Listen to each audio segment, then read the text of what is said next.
Good evening, everybody, and welcome to our presentation this evening. This is part two of a wonderful presentation by one of our own Sotterley descendants.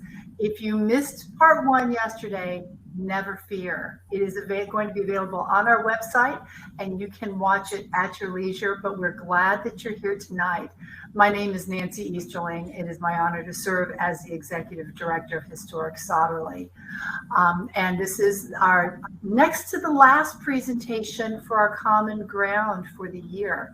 We've had a lot of amazing presentations. We hope that you joined us for some of them. If you didn't, they're still on the website. If this is your first time with us, welcome. Please sign into the chat. Let us know where you are joining us from tonight. We'd love to know that. Also, that chat is where you can put your questions in at any time. We will get to as many questions as we can at the end of the evening. I did want to thank our sponsors for Common Ground for this fiscal year. The Maryland Humanities and the Maryland Heritage Area Authority have long believed in the work that we're doing at Sotterley, and we are so honored that they are covering some different components of what we're going to be doing this year, and we're thrilled and very grateful. For those of you who are members and supporters, we thank you also. You are helping us do all the great work we're doing at Sotterley. And if you are wowed after this evening, which I'm sure you will be, if you're not a member or supporter, we'd love to have you join us. Well, Trudy was amazing last night, but we don't want to listen to me anymore. We want to get to the program. So let me turn over the mic to our Director of Educational Programming and Partnerships, Ms. Jeannie Pirtle. Take it away, Jeannie. Good evening, everyone. I'm Jeannie Pirtle, and I'm thrilled to be here on part two with Trudy Taliaferro. And you will get a recording after this of both programs. If you missed part one, go back and study it again. She talked a lot about her experiences, her family, her ancestors, so you won't want to miss that. Go back and look at that. Tonight, Trudy is going to talk about her multiple experiences producing performing arts concerts, visual arts events, television news, and community affairs programs for top market NBC and ABC affiliates. She's also a writer, director, and amateur genealogist. And she is going to talk about her career path and her family life tonight. So I'm so looking forward to it. Take it away, Trudy. Thank you, Jeannie. Thank you very much. Hello, everyone. Glad to see you here. We had quite an evening last evening talking about older family members, the ancestors, and I want to shout out to them and give thanks for all of their hard work, their incredible experience, which has informed my life. I want to thank Sotterley, Jean, Kathy, Catherine, Chrissy, and anyone else who's been involved in producing this incredible two-day special. I definitely want to credit Alex Haley for my passionate interest in all things family, and Professor Henry Louis Gates as well. Alex Haley, I met back in 1978. There's a slide of him. There's the book, in the inside cover of the book, where he signed it to me, Trudy, my sister, warmer wishes from the whole Kunta Kinte family. Alex was the inspiration for me to dig deeper into my family's past. And I will always credit him for everything that I know about and I have found out about my family since 1978. Let's talk about the beginnings of my life. We talked about the beginnings of everyone else's life. We'll come back to some of the slides you just saw. This is me at age 4 with bows in my hair. And I'm getting ready to get on a train ride to Detroit, or from Detroit to DC, from Washington to Washington, DC, to see my grandparents. And it was a particularly significant train ride for me, that one, because it's where I was introduced in reality by the outside world to race. It was race and how I learned about it. And the story goes like this. My mother and my brother and I were on the train to Washington. We weren't rich enough to afford a Pullman car, so we were in the coach section.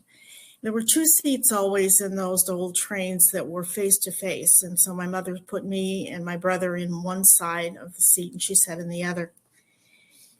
And it was morning time after a night of sleeping all over the seat, because it was an overnight trip then from Detroit to Washington through Pittsburgh and stops beyond.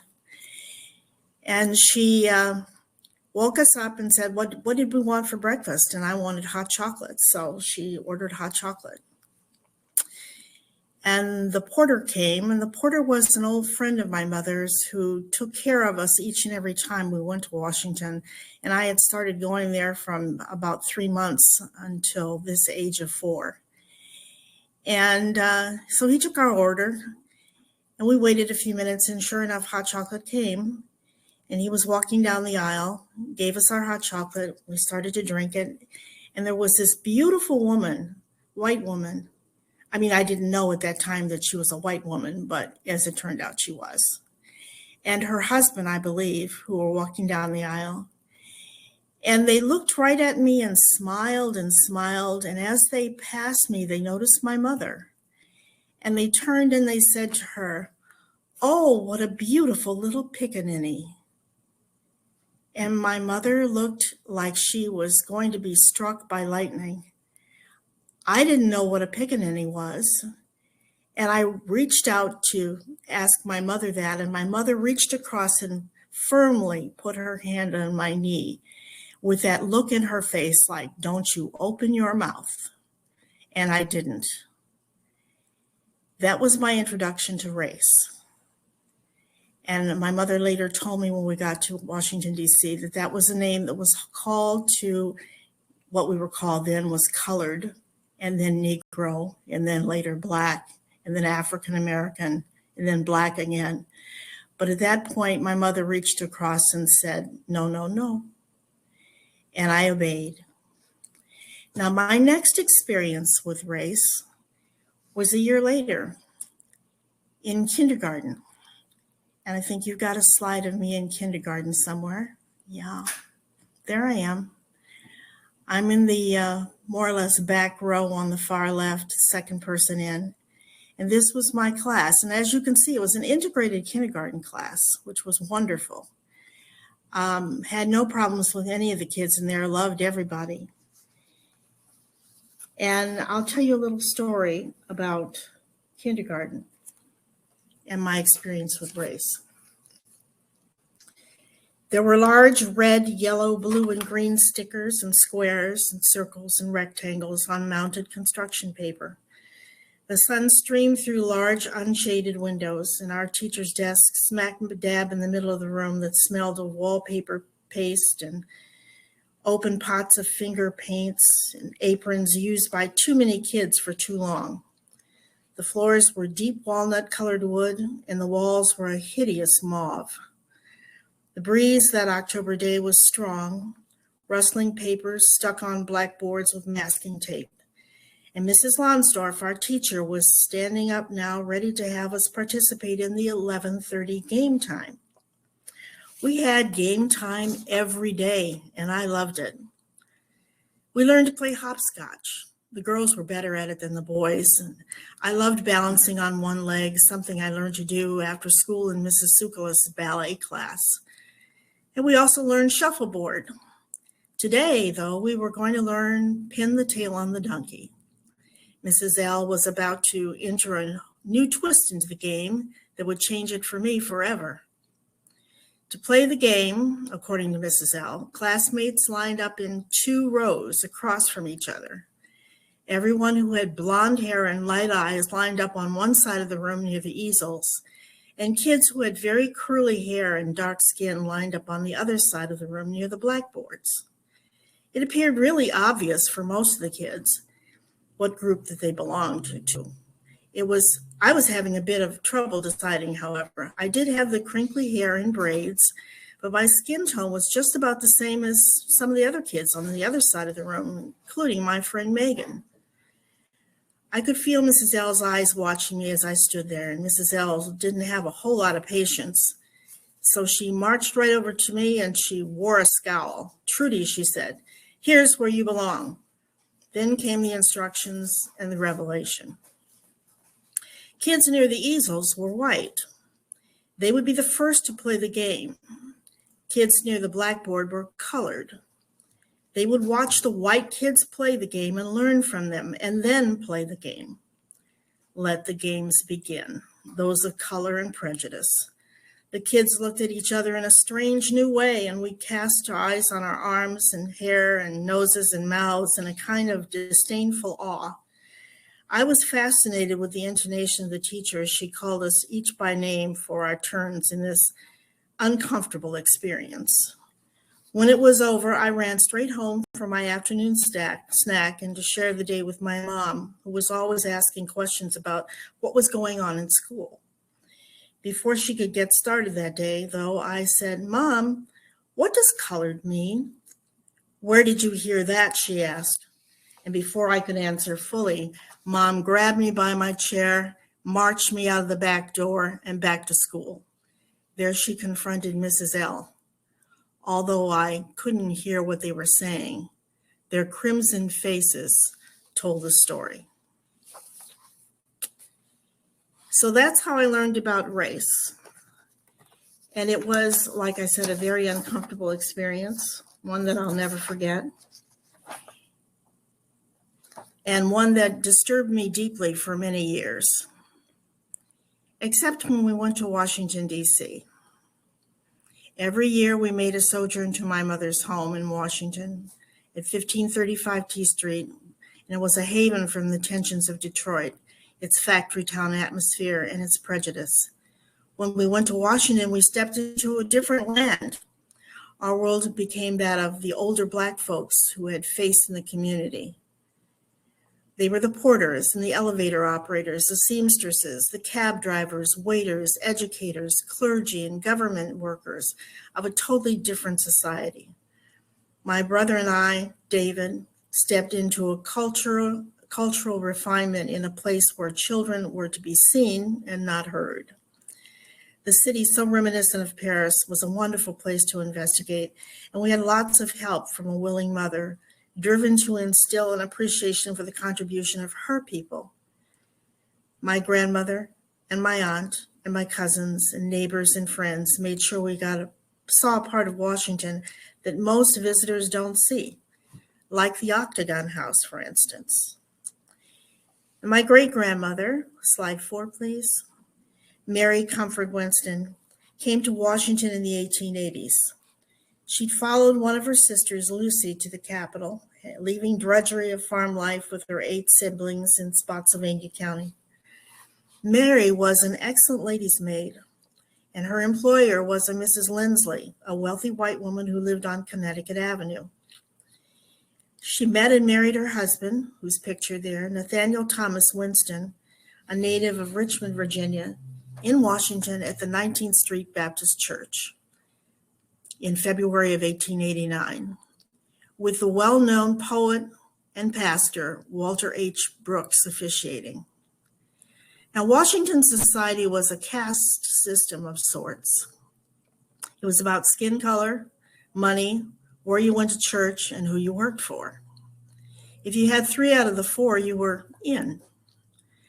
Great-Grandpa Winston had a very prestigious position for a Black man of that day. He was the first steward in some of the finest homes and hotels in Northwest Washington, and later the steward at the Tinleytown Club, which later became the Congressional Club, still in existence today. Their addresses during their life together, first on Connecticut Avenue and later on Pierce Mill Road and finally on Champlain Street, reflect the fortunes of the times for Black families. While living on Pierce Mill Road in lodgings that were provided to Tinleytown staff, Grandpa contracted tuberculosis. This is great-grandpa, actually, and died in 1896. With 4 children and widowed, Grandma Winston moved to a rented apartment on Champlain Street and took in sewing and ironing to keep the family together. When her oldest daughter, Lucy, married in 1908, the family started some serious savings, which led to the purchase of a family home on T Street, Northwest, in about 1918.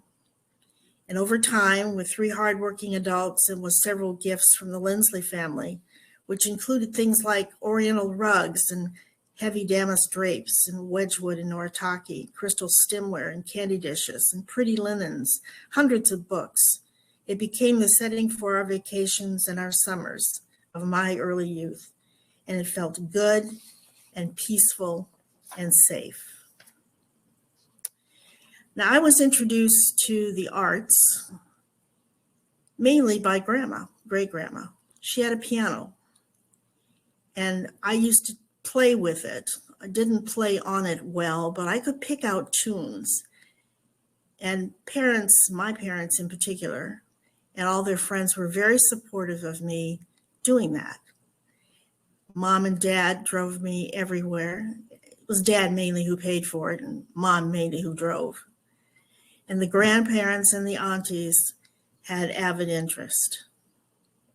I had the requisite dance and piano lessons with the masters like Carl Haas and Nicholas Tsoukalos and Celeste Cole. And these were people who were highly educated. Carl Haas had come over from Germany to escape the war, was brilliant, and went on to become a famous radio personality. Nicholas Tsoukalos was Greek. Carl was Jewish. Nicholas was Greek. Celeste Cole was African American. Already I was being exposed to the wide range of possibilities and probabilities that I would find in my lifetime. Then I started appearing on TV, doing commercials and live performances at WXYZ and WWJ and CKLW, which was a Canadian station. By the time I was 10 years old, I had already appeared on several programs for children. I had also met royalty, Haile Selassie and Andy Razaf, who was actually real royalty. He was born in the United States, but his aunt was first cousin to the Queen of Madagascar. Slide 9, please. Auditioning for Berry Gordy was a real interesting experience. I'll go off script and tell you about that. Berry Gordy, it turns out, was married to a cousin of my father's brother's wife, if you can follow that. And I was introduced to him because I played records and made small records, recordings in the house, and played piano and sang a little and wrote music. So the thinking was that if Berry Gordy would like my stuff, even if he couldn't use me because I was too young to be one of the Supremes or Smokey Robinson's Miracles, I could at least get my name out there. And she thought that would be nice for me. So she pushed it a little bit. And came to pass that I auditioned for Berry Gordy. And I read for him, played for him, went to Motown Records, met Smokey Robinson and all of the Miracles, met Diana Ross, who was 16, 15 maybe, and I'm a little younger than she is, so I was about 13.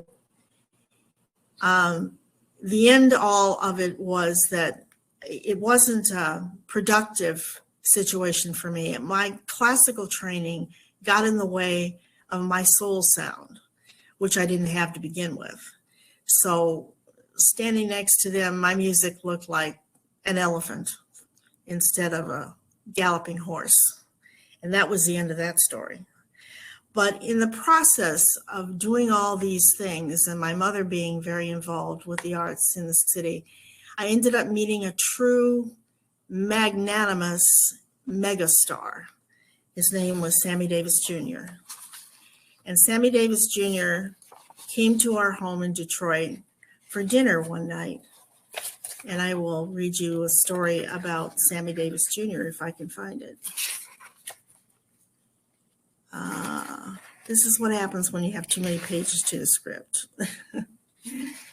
Here we go. Sometime in the fall of 1961, my mother announced that we would have a dear friend, Grace Proctor of Washington, D.C., visiting us for about 2 weeks. Now, Grace was an African-American masseuse who worked on my brother David's feet and legs whenever we were in D.C. He had some problems with his legs, which was usually every year.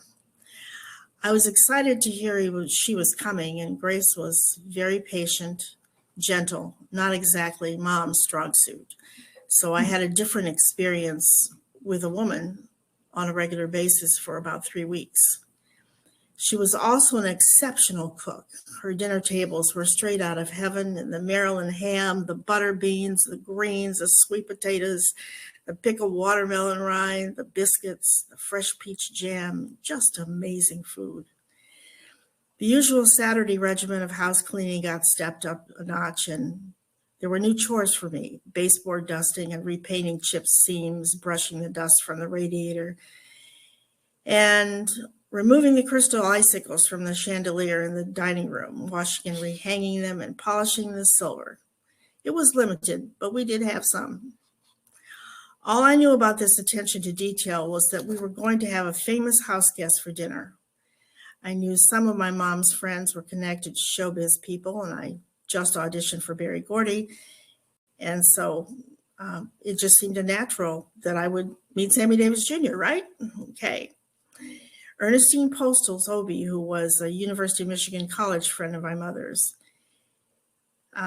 knew Lena Horne, and originally thought that Lena might be the person who would come to our house to help my mother in a pursuit, which she was sitting here. That's my mother in front in the slide that you see now, the very front, trying to get money enough together to put together an opera, The Pearl Fishers, done by a Black group with Celeste Cole, who's on the far left, leading that group. In the meantime, besides school and Make Way for Youth on WJR radio, I was taking voice lessons from Celeste Cole, who was, before she became a trained opera star, a brilliant Cotton Club dancer.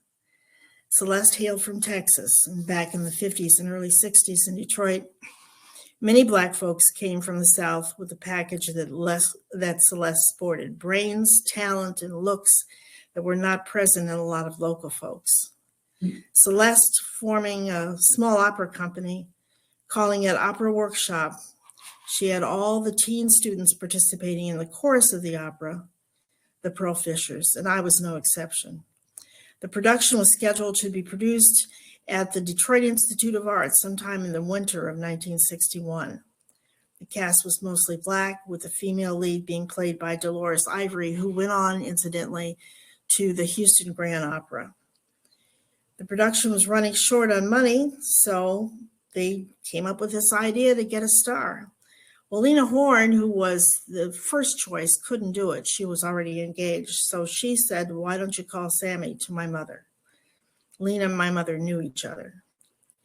So they called Sammy Davis Jr., the most phenomenal song and dance man you've ever seen. He was coming to Windsor, Canada, which was right across the river in Detroit. And when Sammy took back a part of the receipts of the evening, he was going to fund, with the other part, the Black Opera Group in Detroit.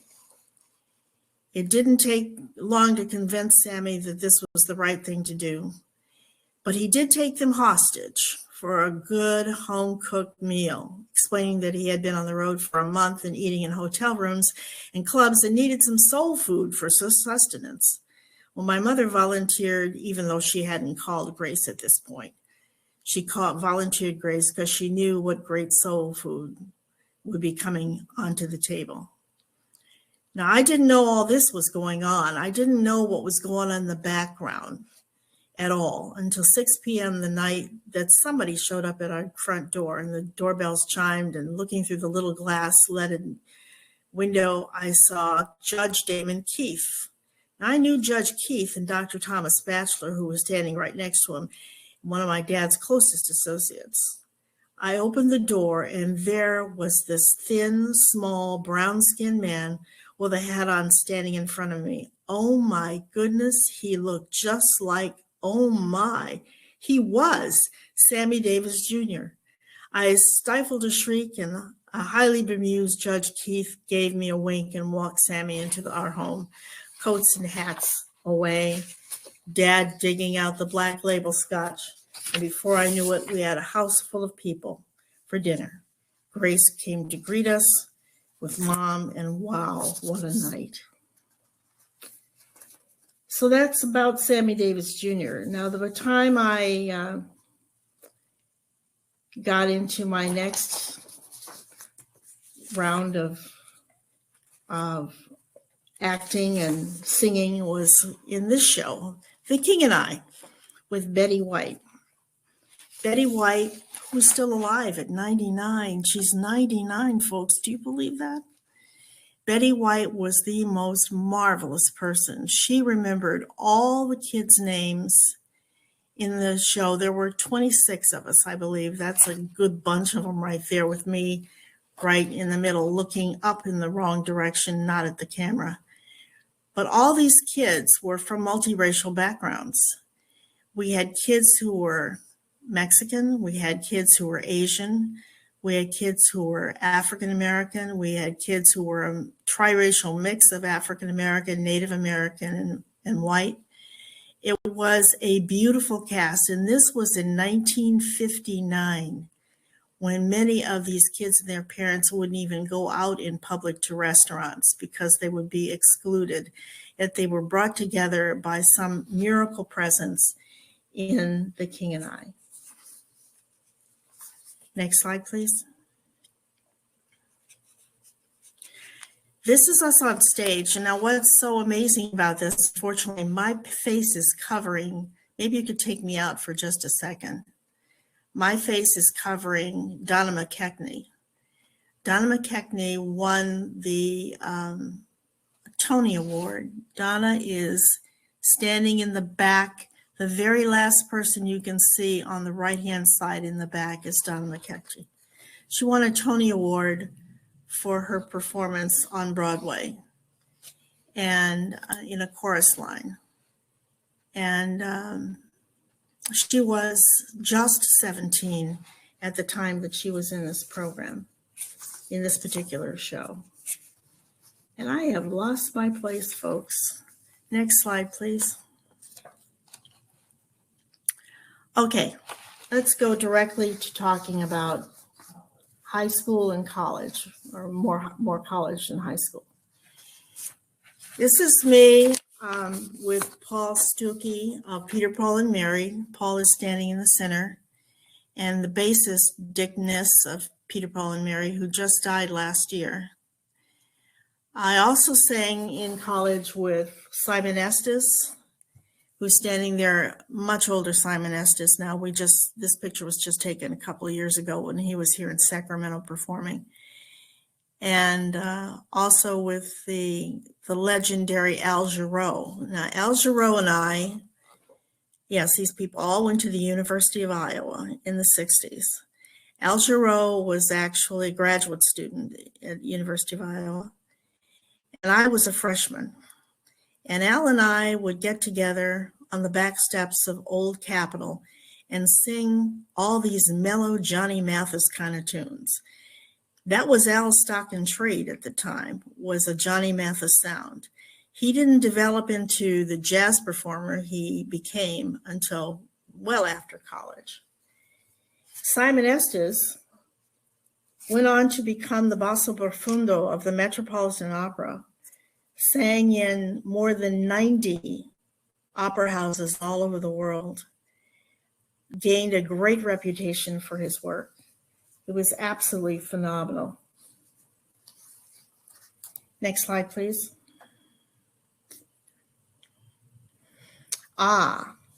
When I left the University of Iowa due to a situation at home, my brother was getting ready to go to college. My parents looked up and said, we can't afford all these people going out of state, going to college. It's not going to happen.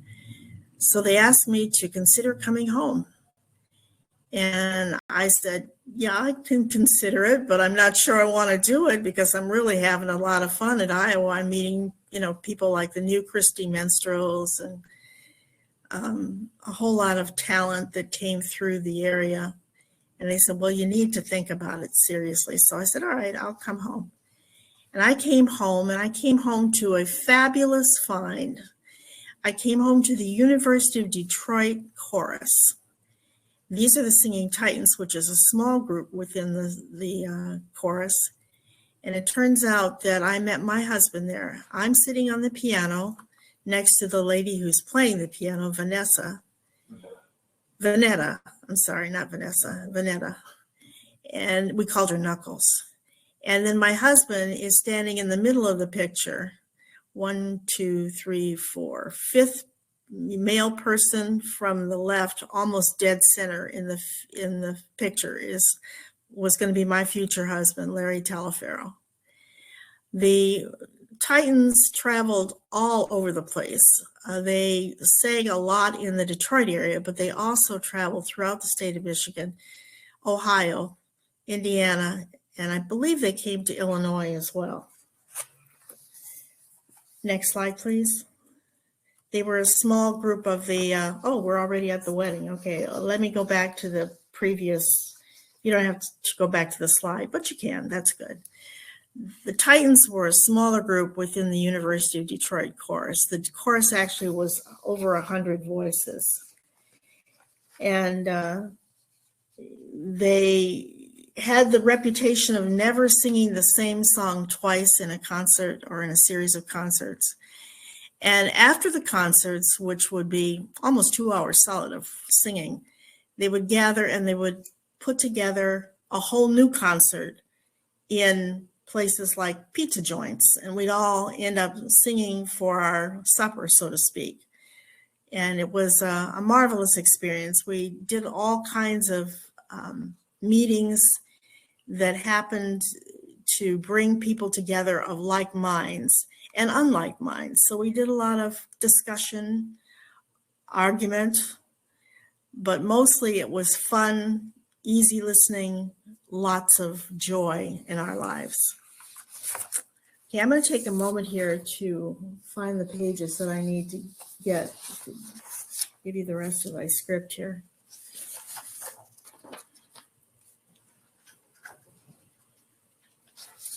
Okay.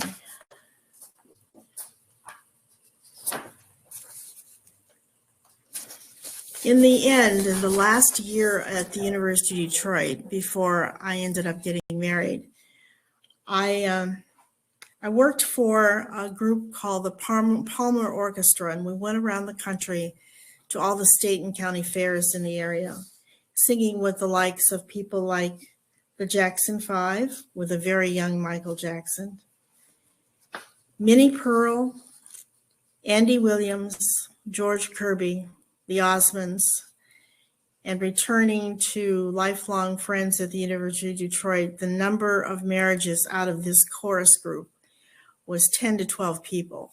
In this one picture, I can point out 4 couples that got married from this picture. It was an amazing time in our lives with some really spectacular people. Next slide. Yep, we got married, Larry and I. Our wedding is December 31st, 1966. We got married on New Year's Eve. It was kind of a tradition in our household to have the family be involved in New Year's Eve activity. And so we got married on that day and celebrated. And the chorus, those people you just saw in the previous picture, all signed up to come to our wedding and sing almost spontaneously for our wedding, which took place on the campus of the University of Detroit. Before we got married, however, though, I went to New York, college hopping, I guess you could call it. And I attended the American Academy of Dramatic Arts in New York City. There was plenty of excitement there, working with some of the same theater greats that people in the era knew of. Max Fisher, Paul J. Curtis, who was founder of the American Mime Theater, various Broadway and TV soap opera stars, including Frances Fuller, And the CBS producer, Worthington Miner, who was producer of Studio One and Playhouse 90 fame. I doubt there are too many people in our audience tonight who remember those shows, because those were shows that were in the 50s and 60s. And here we are in 2021. But they were the staple of the best shows on television.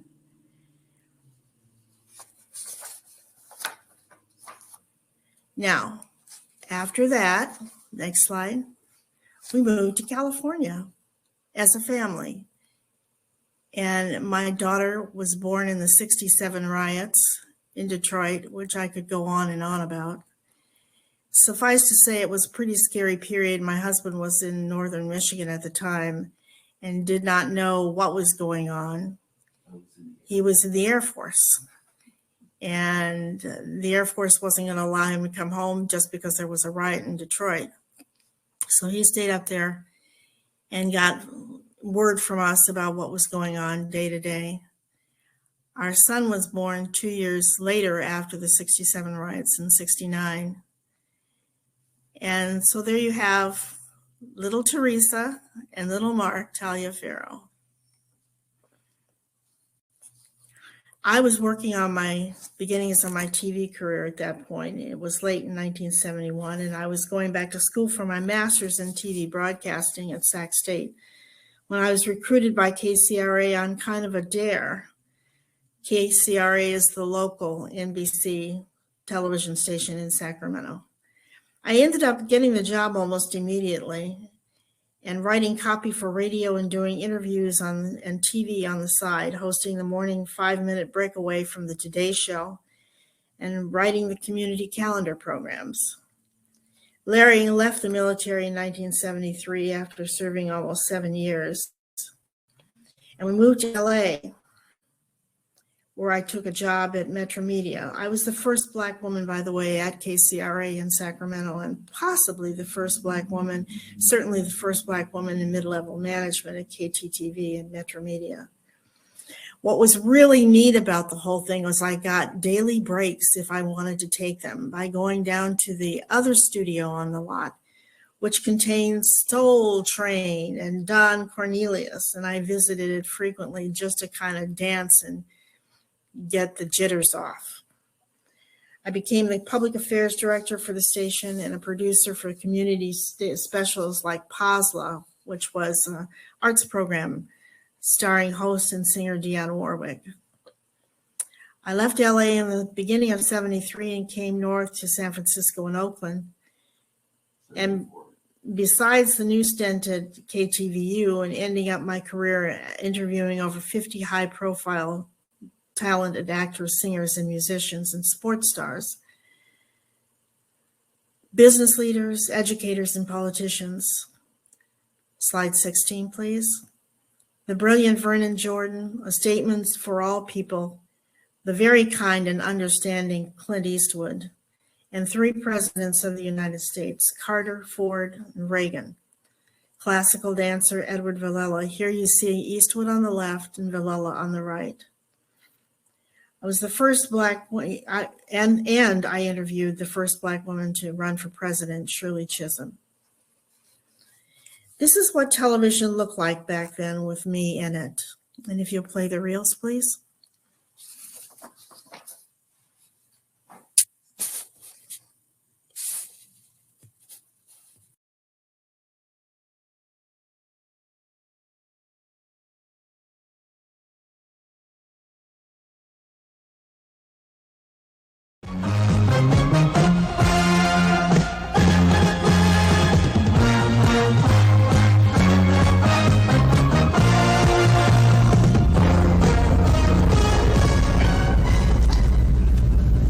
Good evening. This is the Sunday edition of Action News. We're on a little late tonight because of the basketball game. Claude Mann is ill tonight. Dennis Richmond is filling in. And in the news, history's worst air crash and a surprise resignation. But the big story, a dramatic plea. 20-year-old Patricia Hearst is still being held tonight. It's been a month since she was abducted by members of the SLA. They took her from her Berkeley apartment. And today, Mr. and Mrs. Randolph Hearst asked their daughter's abductors for assurance that Patty is alive and well. Mr. Hearst said he really didn't come out of his 10-day seclusion to make a statement. Rather, he came out to hopefully use the facilities of the television media to talk to his daughter. But by talking to his daughter, Mr. Hearst also spoke to the SLA, asking the kidnappers to allow Patty to send a tape or a letter to assure that she is still alive. Mr. Hearst said, and I quote, "It's of course ridiculous to think that under the Geneva Convention we're going to be allowed to go in and see you, that anybody can go in. But under the convention you are allowed to write or correspond with other people. So see if they'll let you send us a note or something to let us know that you are okay."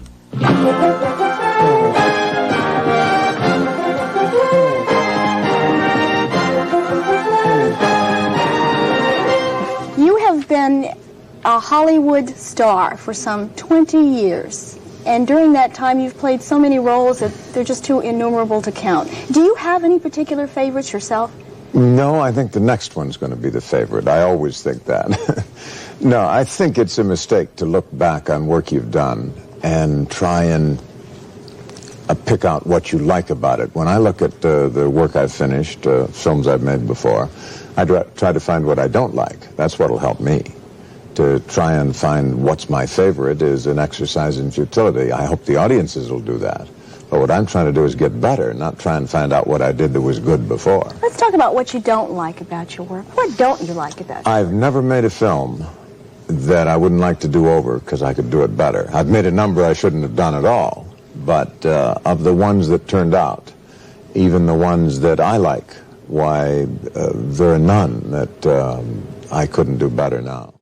Cesar Chavez is head of the UFW. He's here in San Francisco to boycott Chiquita bananas. Not at all what I expected, Cesar. I thought it was going to be lettuce. Why bananas?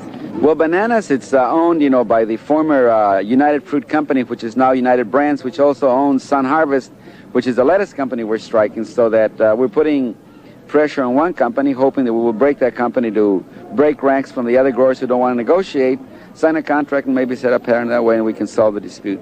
You've decided to carry this boycott into San Francisco, and you've decided to do it in front of a Safeway store, which is not, in fact, selling Chiquita bananas, but Del Monte products. Why here? Oh, we came here because this is a good spot. From many years of boycotting stores and Gallo wine and grapes and so forth, we found this to be one of the best spots. We're not here boycotting Safeway. We're boycotting, we're telling people not to buy bananas, Chiquita bananas at Safeway, and any other store for that matter.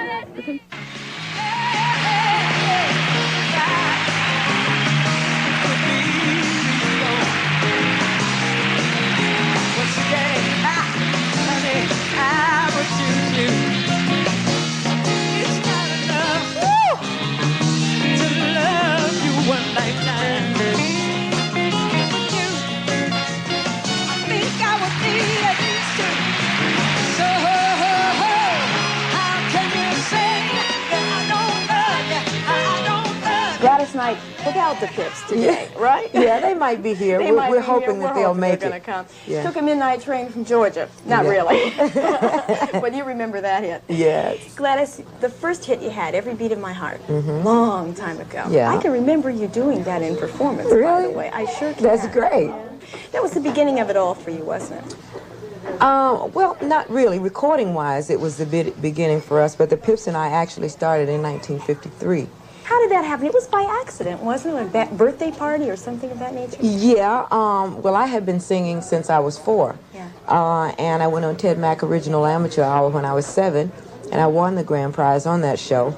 After being in the business, so young and traveling so much, because I toured with Mr. Mack for a year after the show, I wanted to go back to school, and get with my little friends and stuff. And then after I got back in school, I kind of missed the business, So, we were at Bubba's, my brother, his birthday party, September 4th. And as entertainment at the party, everybody was supposed to do something. Like you could either recite something or act out something, whatever. So we decided to sing as a group. We were all like family members growing up in church, and we were all singing stuff.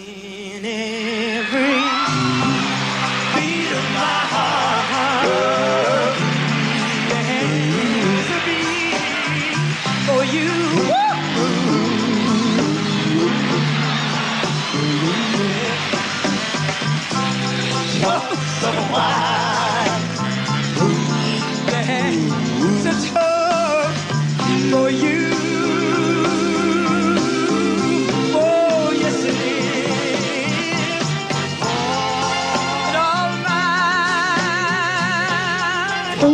on stage, you really cook, as they say. We do? There's a I like to tremendous cook, too. amount of energy there.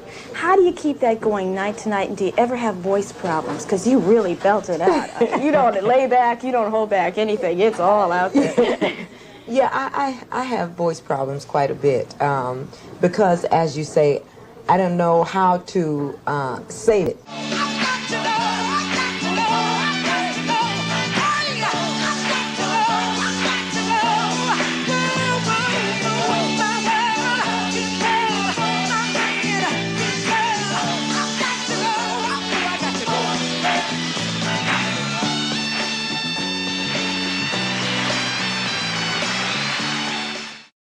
Arthur, you've been very outspoken over the years about education for youngsters in the United States. What do you think the educational opportunities are versus the sports opportunities in this country? Yes, I particularly had a message for young black youngsters, because I think too many of us, speaking now of our black youngsters, both boys and girls, they aspired too disproportionately to a career in either entertainment or sports. And I think those are false approaches to take about making a choice as to what to do with the rest of your life. I think we have to train ourselves with, the trades, bricklaying, whatever you want to do to make a dent in life, but we've got to forget running and singing. Too many of us are running and singing.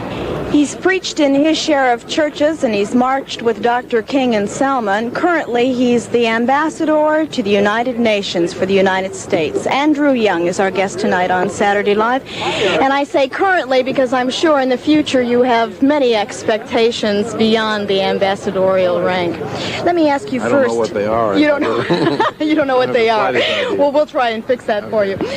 Of the African countries with black majority rule, not one of them is a democracy. Is there any reason to believe that Rhodesia would end up any different with the Patriotic Front included?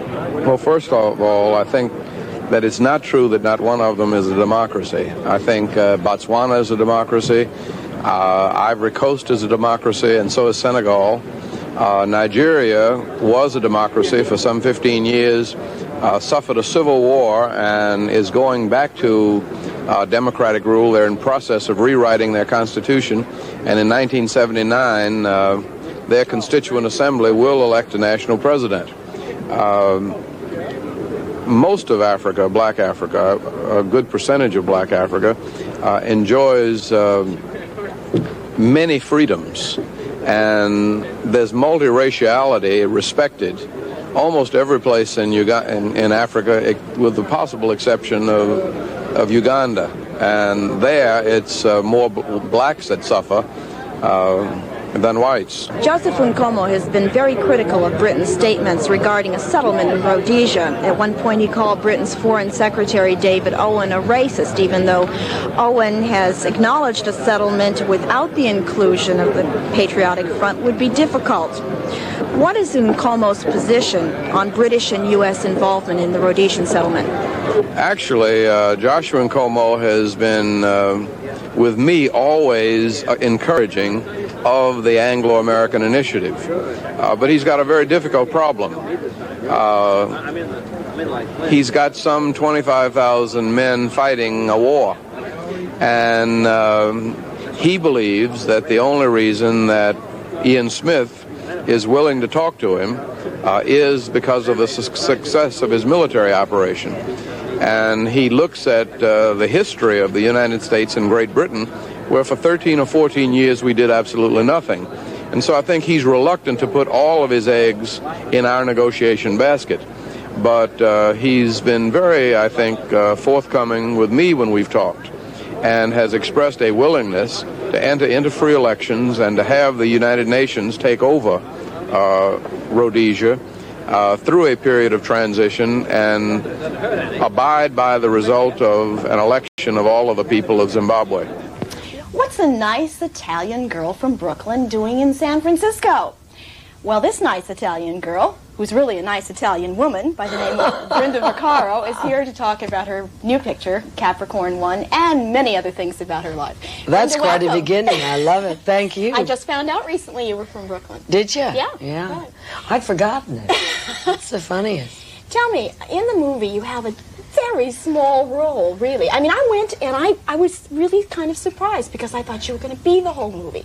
And How then, kind of you, dear, my it was a God. marvelous part. Yes. But I'm wondering, why didn't they build it up a little bit more? Well, I suppose I wasn't really the center of the story.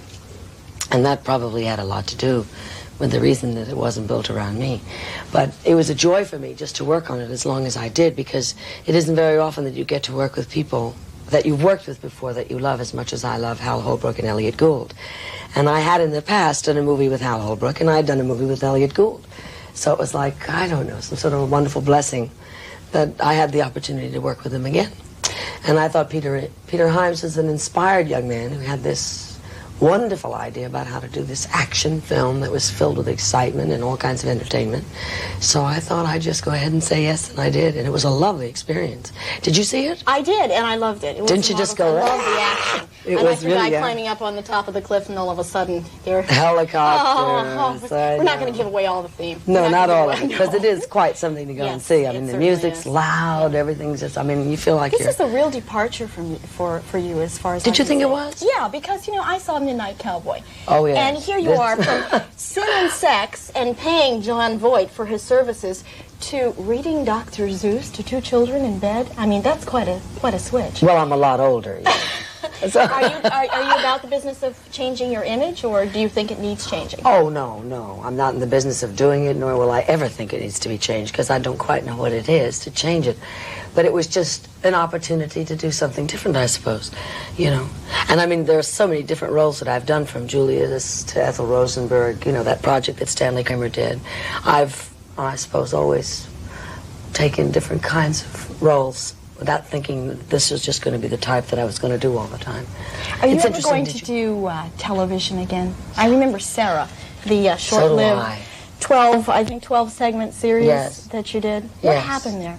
Well, it was a blessing come and a blessing go. I mean, I never worked so hard in my life. I mean, 5:30 in the morning till 9:30 at night, and all those children, all those horses. And yes. I mean, I had a wonderful time, and it was a great gift for me at the time.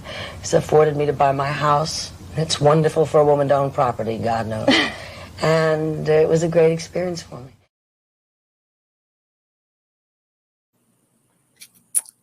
Yes, it was a great experience for me too.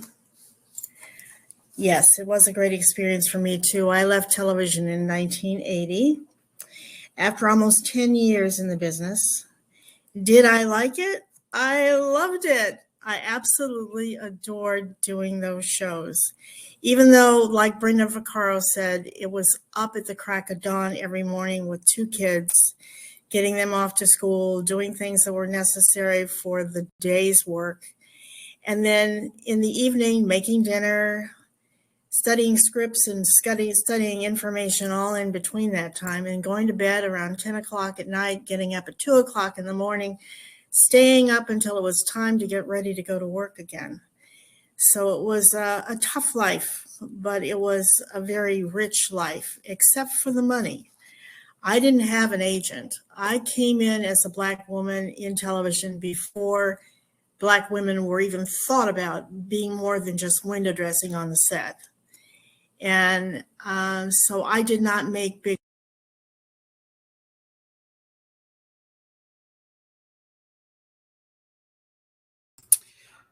Trudy, it seems like you have muted yourself.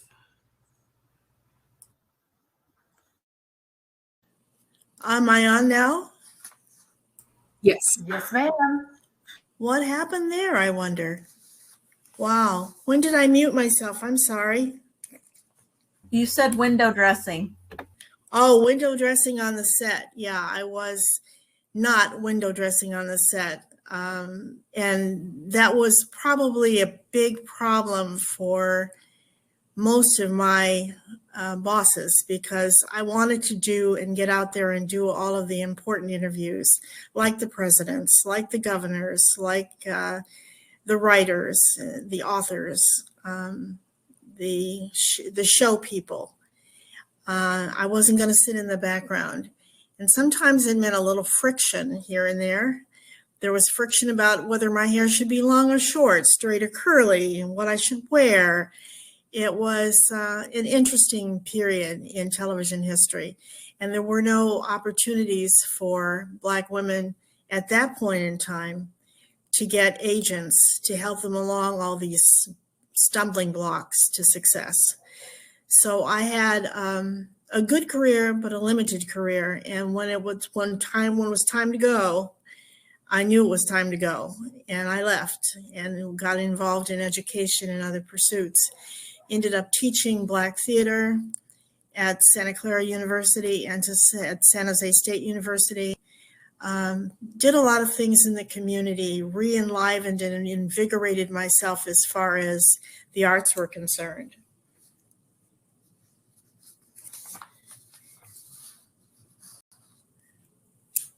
I left TV with some tears and some fears, but my kids were grown and they were doing fine.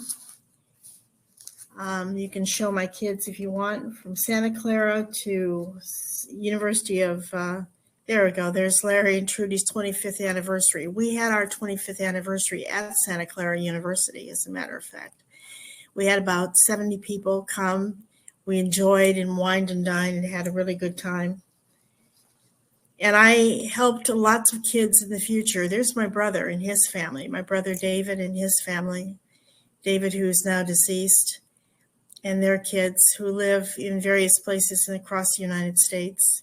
Wife Karen, who is a dear sister-in-law. David had a career as an attorney and then a judge in Michigan. Their family was a very happy unit, and their kids are doing very well. Next slide. We got into a situation where our kids grew up and moved away, and they were off to college, and they were all involved in their pursuits, which I'll talk about in a minute. And Larry and I felt we still had something more to give. We were very young parents when we got married. I was 22, Larry was 23. So our kids were raised by the time we were in our 40s, and we still had energy, and I had just left the television career. So we decided, since we were presented with an opportunity by a dear friend, Evelyn Cox, to be involved in foster care, that we would be involved in foster care on one condition, and that was that we would have foster kids who were multiracial. They were the ones that were left behind in our community. They were the ones that were just not seen. And so we had 2 foster sons. Actually, we had 8 total, but we had 2 that keep in touch with us on a regular basis. There's John David, and then there's Mark Anthony. He was our first, actually. Mark Anthony was our first foster son, and John David our second. They are both doing very well. They still live in California. They seem to be very happy. They have families, and the families are doing well. I think it was a good use of our older years to be involved with foster children. In our intermediate years, my husband is saying from the couch over here, not the old years. Okay. Next slide, please. Here's a family reunion shot, and it's what our family looks like. Yes, we have interracial marriages. They're happy and stable and doing well. Yes, we have wonderful parenting going on. The 2 little girls in the front there sitting on my daughter-in-law's lap, and my other daughter-in-law's, well, not really, she's my niece-in-law lap, are wonderful parents, wonderful mothers. And we have some very interesting people in our family. We have an ambassador to Qatar, who's my cousin, Elizabeth. She's the daughter of the Colonel Clarence Davenport, who went to West Point. So the next generation continues with some firsts. She was the first ever to be representing the United States in a Middle Eastern country as a Black female. She is a marvelous human being, as are all the people in this picture. It was an amazing family reunion. The foster kids didn't make it, but we really had a wonderful time as a family, and it was extremely special. We did it in Washington, D.C. I stayed for the opening of the National Museum of African American History, and saw the presentation that was done by that body for my Buffalo Soldier great granduncle, who was Sergeant Benjamin Brown. I covered his story yesterday. Next slide. Now to my kids, their passions. This is my son Mark with some of his swimmers. Mark has been a coach for some 27 or 28 years now in the swimming community, top ranked among the top 10 in the United States as an age group coach. He went to Bellarmine Prep in San Jose for high school, went to USC, got his coaching start back at Santa Clara, and went on to do some really amazing things there, and is still coaching today in the San Jose area. Next slide. Then there's my daughter, Terry. Terry decided she wanted to follow in mom's footsteps, poor dear.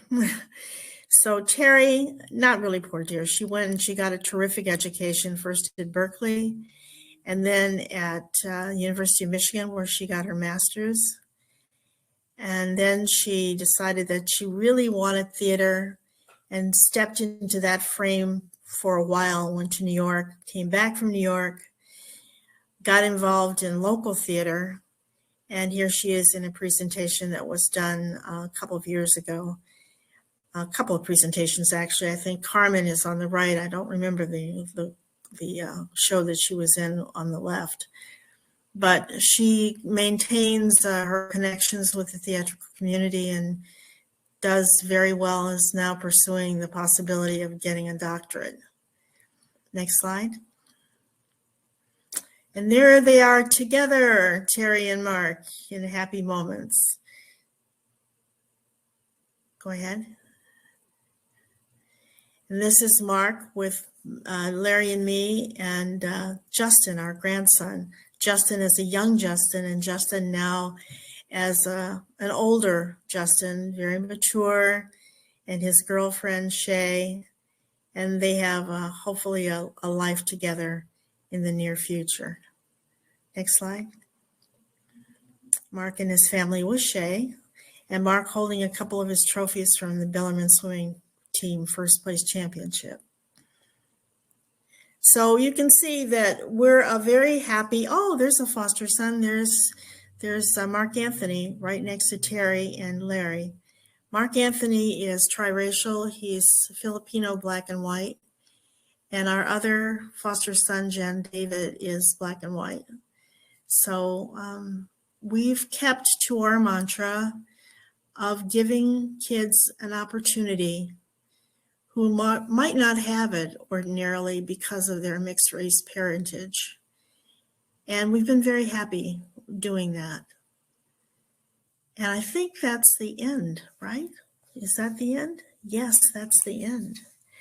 Let me say this one thing. There have been and continue to be challenges. It's definitely been a life of ups and downs. But we remember the family mantras from all sides of the family, dealing with the trials and the pain of the past, of being an outcast, the other, the unwanted, knowing that through persistence, we can change all that. And we can be included. We can be decisive. We can have the education and the dedication of our ancestors' achievements become ours, pushing us on to new heights. It is knowing this that with great joy that I can say, and I relish the past, I look forward to the future, and I celebrate the color of my country. Thank you. Thank you, Trudy. Thank you so much. You're welcome. And I'm going to go up here at the chat. Let's see what's going on up here. You're welcome to still have time to put questions up here in the chat if you would like. I'm going to make sure I'm not missing anything. Yeah. Nancy will tell me if I am. Okay, I'm going to turn you up a little bit. I can't hear you. Okay, I'm probably mumbling too. No, you're not mumbling. It's my computer. There we go. All right. All right, let's see. Scroll back up here. Lots of good comments. I think Jerome might be first. Okay, Jerome Spears. Outstanding footage, Trudy. Was it difficult getting all of the old footage from the TV networks? No. Back in the day, I don't know how they do it now, but back in my day, if you did a piece that you particularly liked and there was no objection by the station or by the people who participated, you could concoct or make a reel of your, and I'm pretty sure people still do reels today, maybe not the way we did it back then, but because the business is always evolving, but you can make a reel of your work and hold on to it forever. Mine were on 3/4-inch tapes, actually originally on 2-inch tapes, these great big fat pieces of tape, and then they shrunk them down to 3/4-inch tape. Now the technology is it's a stick that you put in the computer and that's it. So technology has really come a long way, and yes, there are no holds barred on you using material as long as you do it in a setting like this. I mean, I couldn't put this on commercial television, but by doing it this way, there's no problem. I hope that answers your question, Jerome. Thank you for coming. Darlene Yorkshire asked, what was the most impactful person or event interview you had and why?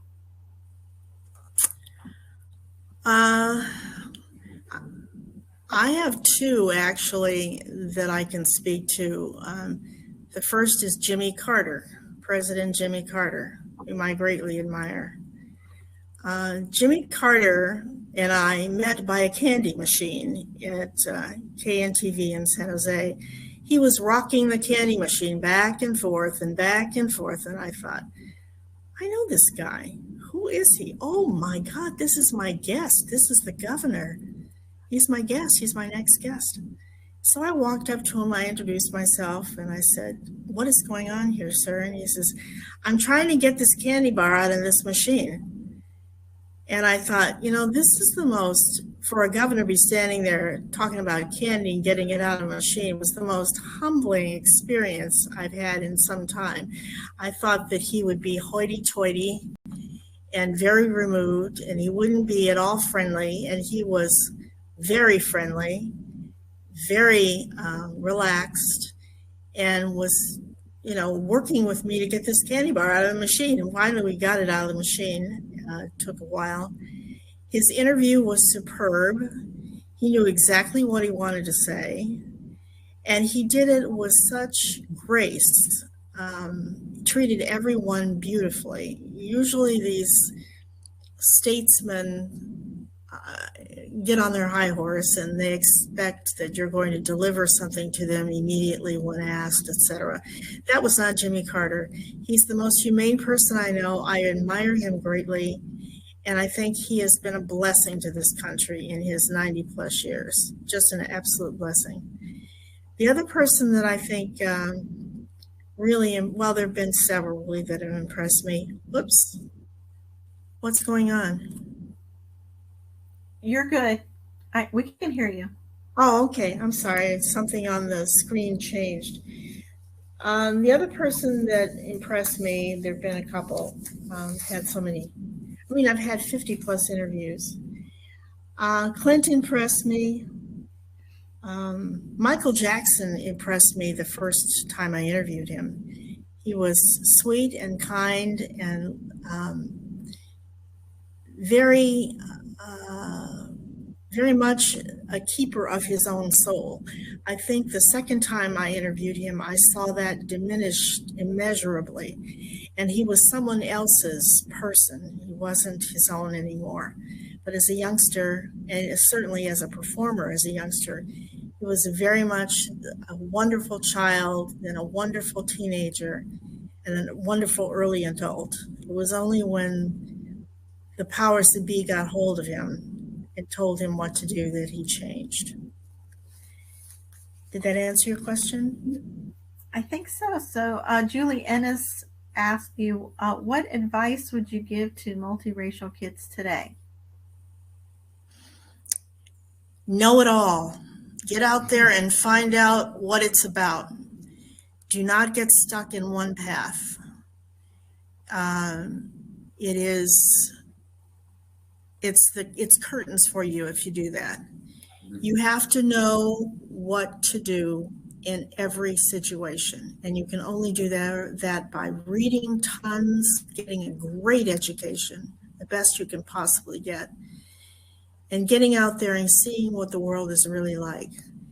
Never refusing to do anything that is legal and clean and kind to advance your knowledge.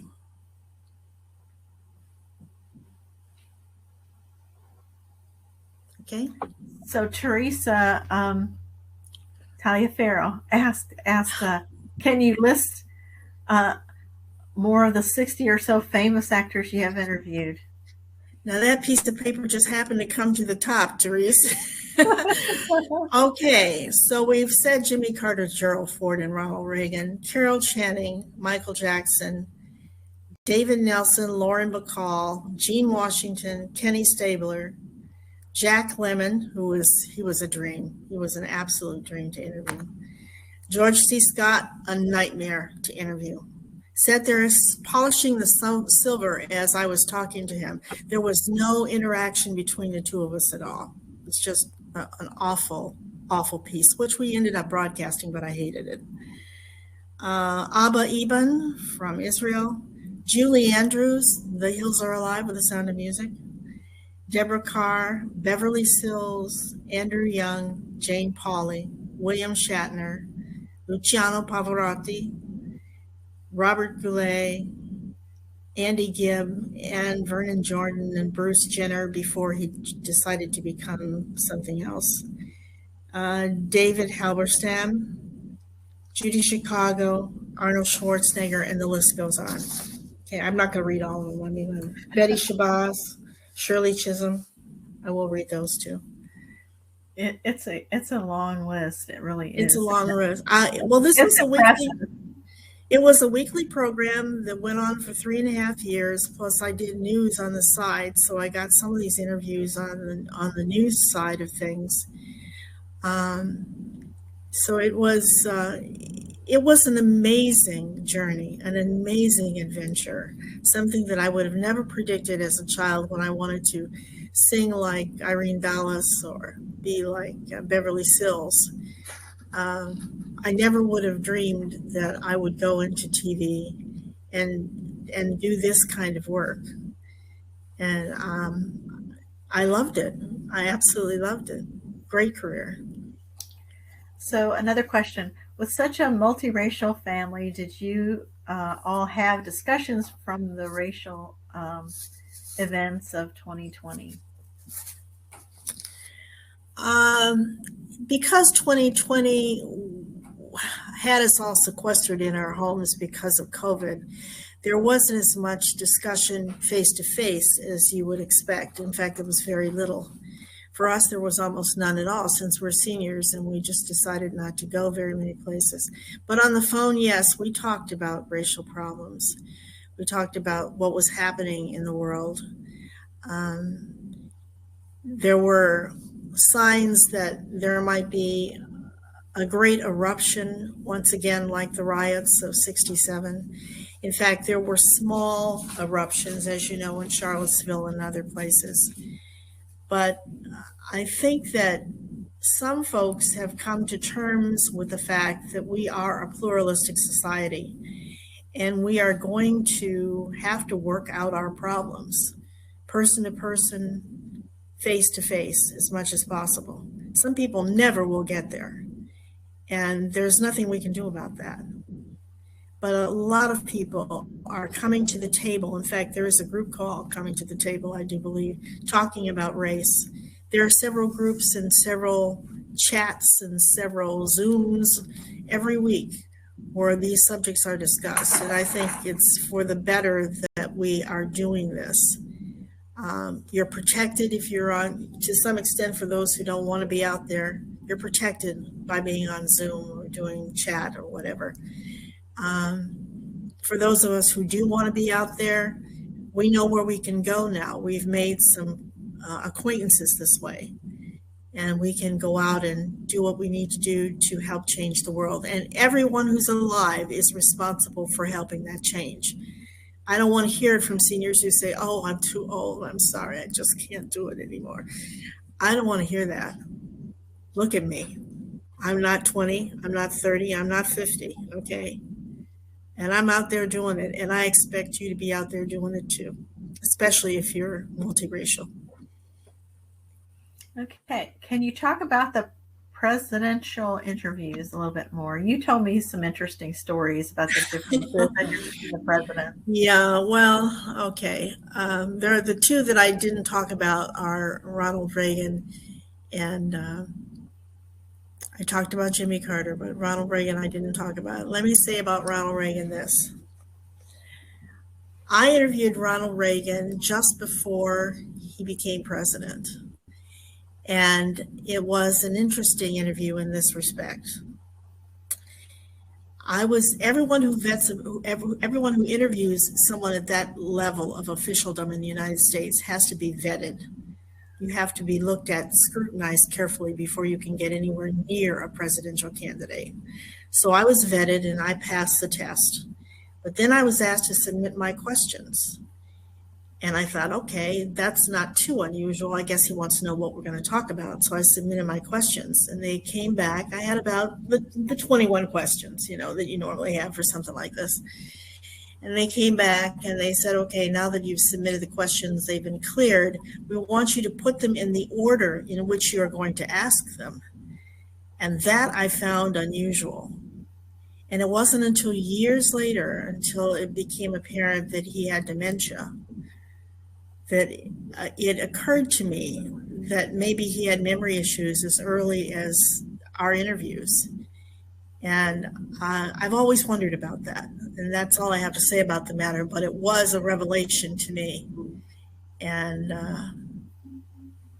it's a true question. And when you think about all the sidebars that were done on his life and how his wife was involved in his decision making and how his staff was involved in his decision making, one becomes more curious about what really was going on with Ronald Reagan during those years.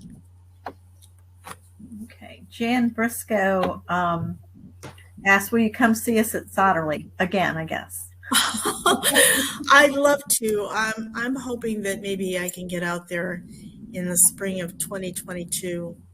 I love spring in that part of the world, and nothing would please me more than to come back to Sotterley and see you guys again.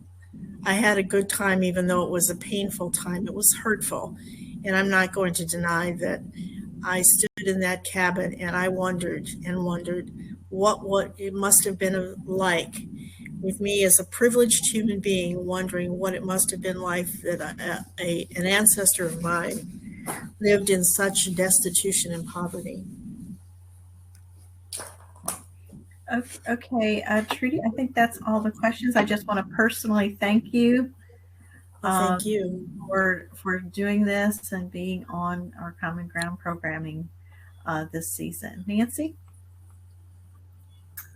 Trudy, it was amazing. Not that that's any surprise at all. I loved, as you shared your family's history, it showed all of us that there might be such depths in our stories that we need to explore. And there, as we said yesterday, there's ways we are probably connected that we don't even realize. Right. I loved when you said we need to work through our problems and we need to come to the table and discuss them. And that is what your talk has helped us get another step closer to that tonight. You had to confront some very difficult things, even though you had some amazing experiences.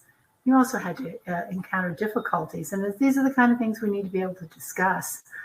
But one of my favorite quotes of the evening is, "Do not hesitate to do what is legal, clean, and kind." I'm going to have to put that up on a board in my office. Do not hesitate to do what is legal, clean, and kind. But for all of us, sometimes things aren't easy, but if they're the right thing to do and they're the good thing to do, don't hesitate to do them. And you led that, I'm going to put that, I'm not joking, that's going up in my office. I love that, Trudy. Thank you. I believe it. Trudy, it was a joy. Thank you so much. There are a lot of descendants who were with us tonight. Thank you to all of our descendants who joined us. There were several people that knew you tonight that were signing into the chat. There was Robert Schmidt, who used to sing with you. Oh, yes. He said you were a classy performer if there ever was one. And there were several others that knew you and that loved seeing you share this side of you. But all of us, even those who didn't have the privilege of knowing you before you came to Sotterley, loved every moment of it. Thank you, Trudy. Thank you very much. Thank you. To Trudy and all of our descendants really are helping Sotterley as we're moving to the future. They are part of our past, but they're also part of our present and our future. And I think they're part of the future in this nation as we can showing how we can come together to try to make a better future together. We are so honored to have had you with us tonight. To all of you in the audience, we hope that you come back and join us in a few weeks. On November the 10th, we are having Dr. Bobby Smith come for our final performance. It's going to be amazing, just as tonight was. We hope you can join us. Our thanks again to the Maryland Humanities and the Maryland Heritage Area, and to all of you who are our supporters. And if you'd like to join us, we'd love to have you as part of the family. To all of you, thank you, Trudy. Thank you, all of you. And good night, everybody. Good night.